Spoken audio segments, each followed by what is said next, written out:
SM 엔터테인먼트 대주주 지분 매각 소식이 나온 이후로 양대 인터넷 회사들의 연예 사업 방향에 대해서 관심이 굉장히 많이 모이고 있는 상태입니다. 누가 이 지분을 인수하느냐에 따라서 K-팝의 플랫폼의 주도권이 달라지기 때문입니다. 그래서 오늘은 M&A 시장에서 핫한 매물로 등장한 SM 엔터테인먼트와 K-팝 플랫폼의 향방에 대해서 알아보는 시간을 갖도록 하겠습니다. 김윤용 현대차증권 연구원 나오셨습니다. 안녕하십니까? 네, 안녕하십니까? 예. 이수만 회장의 지분을 파는 거죠? 네. 19% 정도 되는. 네, 맞습니다. 19.2% 정도 되고요. 굉장히 성공을 하셨는데 예.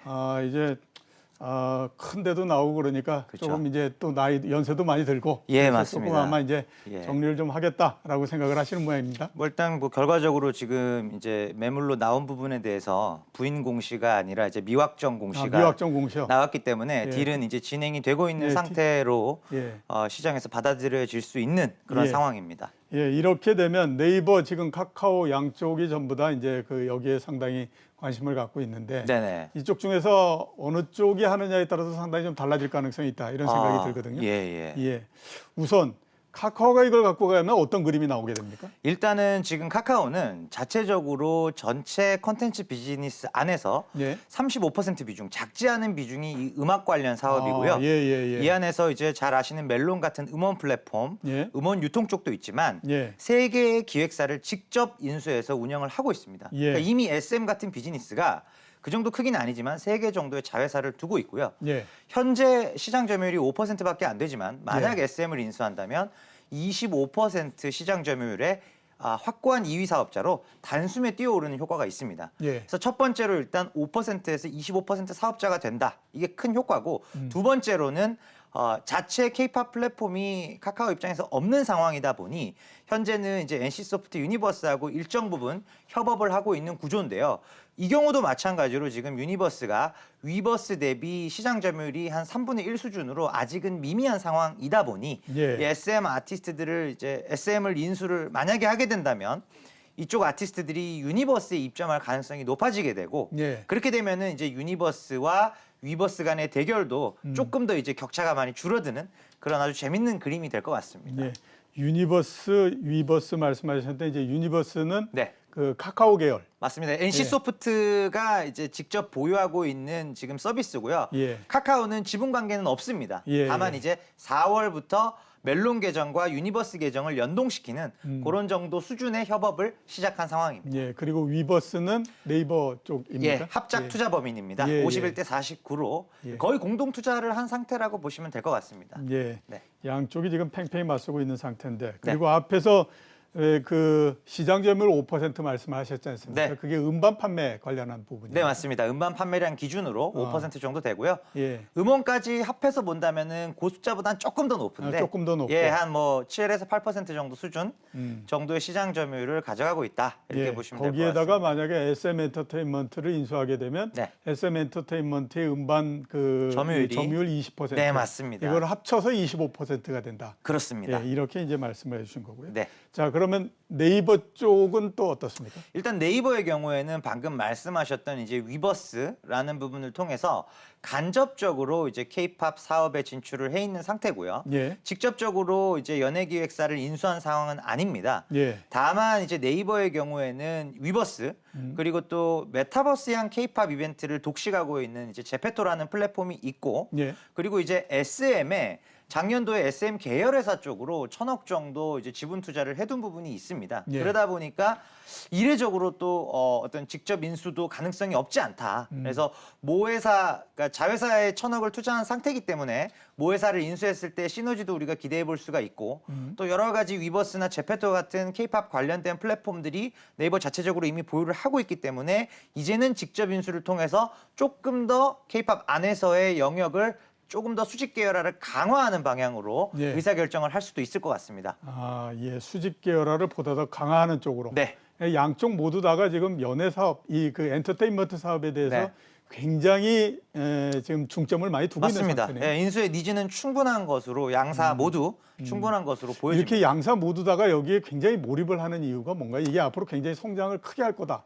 그리고 지금도 수익이 날 거다 이렇게 보고 있는 건가요? 맞습니다. 일단 이제 양사가 아시는 바와 같이 웹툰은 잘합니다. 이미 예. 글로벌 수준에서 잘해주고 있는데 음. 이 부분에서의 경쟁 우위를 이제는 K-팝, K-드라마, 소위 가지고 나가기만 하면 전 세계 무대에서 바로 통하는 게 K-팝과 K-드라마 아니겠습니까? 예. 그러다 보니까 이제 K-팝 쪽에서도 조금 더 세력을 확장하려고 하는 움직임들이 있고요. 또 이 K-팝도 과거 공연 중심, 음반 중심이었을 때는 플랫폼 사업자들이 개입할 어떤 룸이 공간이 크지 않았었는데요. 예. 이제는 플랫폼의 시대로 가고 있거든요.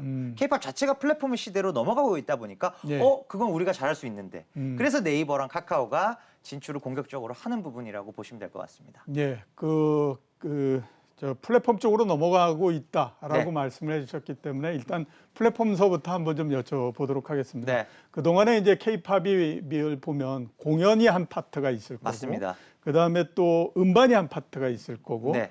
뭐 이런 형태일 텐데 네. 지금은 음반 이런 것보다는 이제 K-팝에 관한 플랫폼 쪽으로서 중심이 넘어가는 시기 이렇게 이제 우리가 얘기를 하고 있는 상태거든요. 네. 플랫폼 쪽으로 넘어가게 되면 어떤 변화가 나오게 됩니까? 일단은 이제 지금 현재 K-팝 플랫폼의 가장 대표적인 이제 3대 플랫폼을 꼽아보자면 물론 위버스가 압도적인 1위긴 합니다만 위버스, 유니버스, 디어유, 버블 예. 이렇게 이제 꼽을 수가 있고요.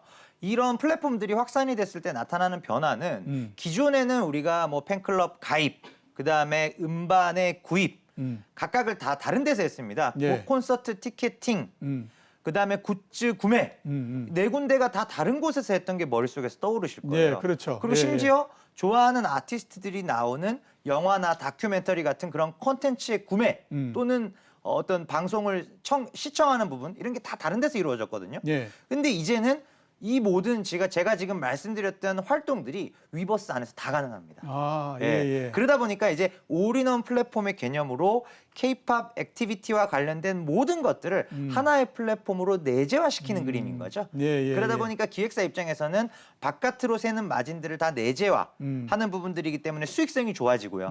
이런 부분들이 이제 또 선순환 구조죠. 다시 이제 어떤 하이 퀄리티 아티스트들을 재투자하는 예. 그런 선순환의 고리로 들어간다라고 보시면 될 것 같습니다. 여태까지 아무튼 K-팝과 관련된 모든 것들을 한꺼번에 다 모은다. 다 모으는 예, 그래서 개념입니다. 그 안에서 모든 걸 다 해결하겠다. 네, 맞습니다. 이런 형태로 이제 우리가 이해가 되는데 네.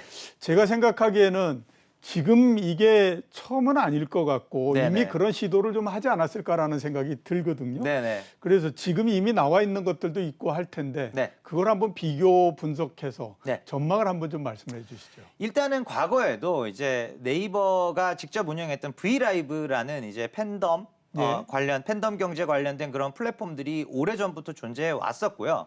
다만 이제 어떻게 보면은 그걸 수익화하는 관점에서 돈이 돼야 지속적으로 투자도 들어가고 유지, 존속, 번영이 될 텐데 예. 그 브이라이브 모델은 사실은 이제 수익화 관점에서 굉장히 좀 미미했던 것 같습니다. 그래서 매출 규모도 아직 안 알려져 있을 정도로 사실 뭐 300~400억 미만으로 연간 매출이 그렇게밖에 안 나왔었던 상황으로 추정이 되고요. 네. 지금 뒤늦게 후발주자로 나온 플랫폼인 위버스가 작년도 연매출이 벌써 2천억이 훌쩍 넘어가는 상황이다 보니 네. 어떤 수익화 관점에서 초기 플랫폼들은 조금 이제 약했고 후기에 나왔던 지금 이제 플랫폼들이 결국은 모든 그 어떤 플랫폼 그러니까 액티비티들 콘서트 티켓팅이라든가 이런 걸 다 내재화하면서 사실 이제 매출이 늘어나다 보니까 이게 이제 선순환의 고리로 들어갔고 또 하나 가장 중요한 거는 결국은 우리가 온라인으로 하나의 플랫폼에서 이 모든 것들을 행할 만큼 예. 영향력 있는 아티스트가 그 플랫폼에 존재하느냐. 그렇죠. 이게 핵심입니다. 예. 그래서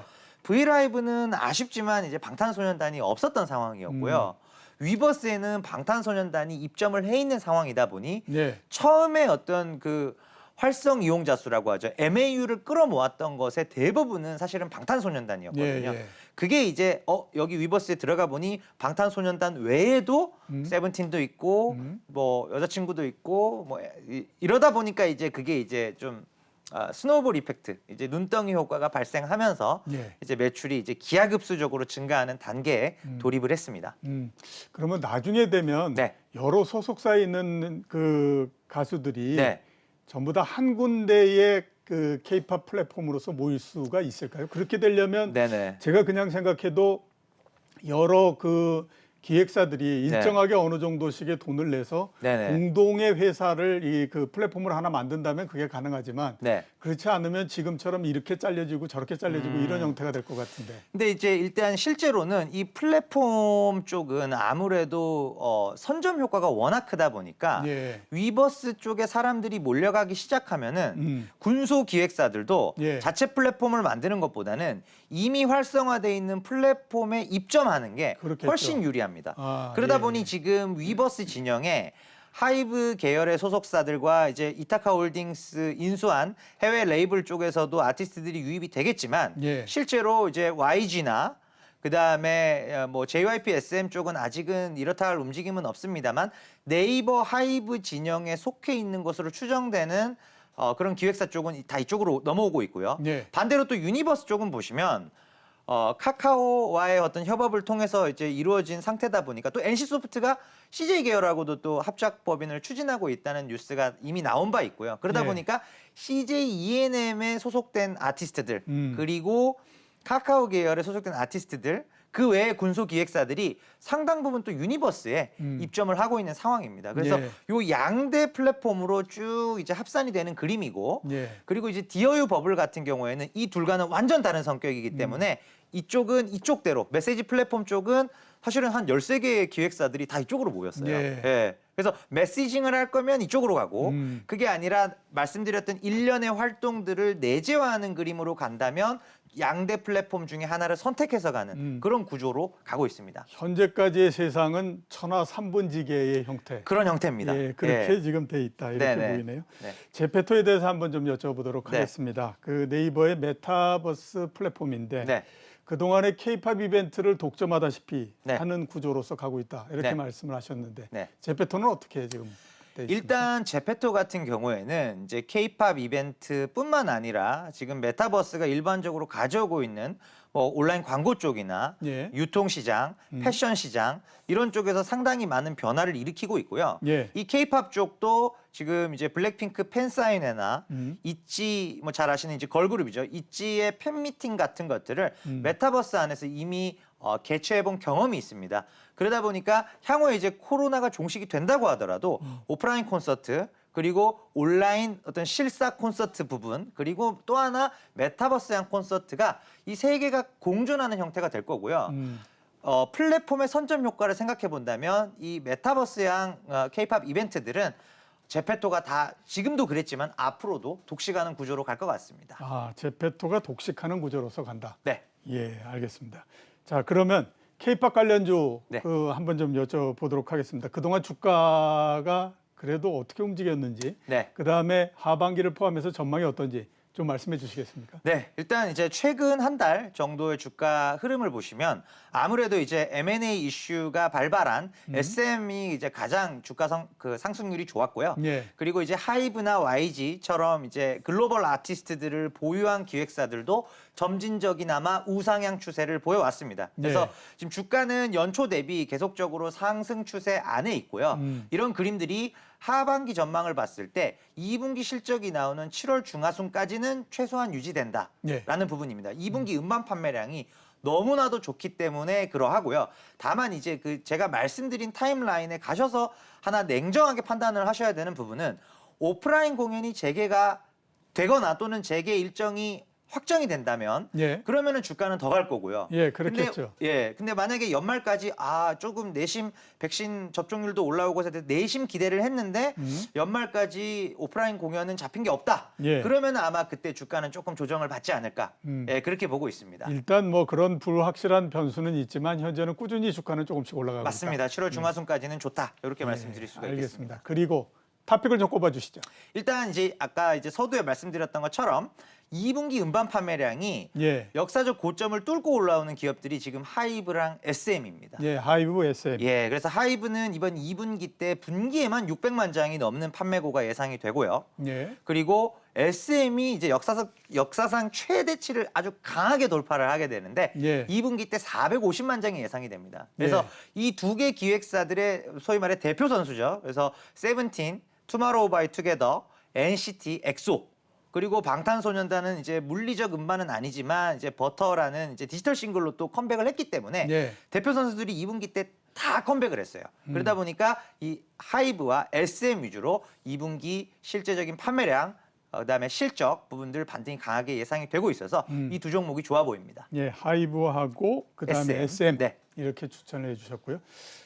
짧게 한번 좀 여쭤보도록 네. 하겠습니다. SM 엔터테인먼트 자회사 디어유가 네. 하반기에 상장을 한다. 네. 이렇게 이제 얘기를 하는데 네. 어떤 기업이고 성장은 어떨 것 같습니까? 일단 이제 2017년도에 설립된 SM의 자회사고요. 플랫폼 예. 자회사인데 예. 작년도에 이제 매출 130억 정도로 100억 매출의 궤를 뚫었고 가장 대표적인 서비스인 디어유 버블이 아까 말씀드린 프라이빗 메시지 플랫폼입니다. 그래서 아티스트와 상당히 개별적인 수준에서 메시지를 주고받을 수 있는 예. 그런 차별화된 서비스로 올해 1분기에만 지금 영업이익이 30억이 나왔어요. 아, 예, 네, 예. 그러다 보니까 이제 곱하기 4 연산화 해보시면은 대략 올해 영업이익이 한 150억에서 200억까지도 가능하고 플랫폼 사업자들한테 보통 이제 영업이익 대비로도 3, 40배 정도는 줄 수 있기 때문에 뭐 상장 시점에 대한 불확실성은 있습니다만 앞으로 한 1년이나 2년 정도의 투자 시계로 놓고 보면은 충분히 뭐 한 4천억, 5천억 이상의 네. 기업 가치도 가능한 그런 이제 알짜 플랫폼 자회사다 이렇게 예. 말씀드릴 수 있겠습니다. 굉장히 독특한 회사다라고 네. 보이네요. 네. 자, 오늘 나와주셔서 감사합니다. 네, 감사합니다. 지금까지 김현영 현대차증권 연구원이었습니다.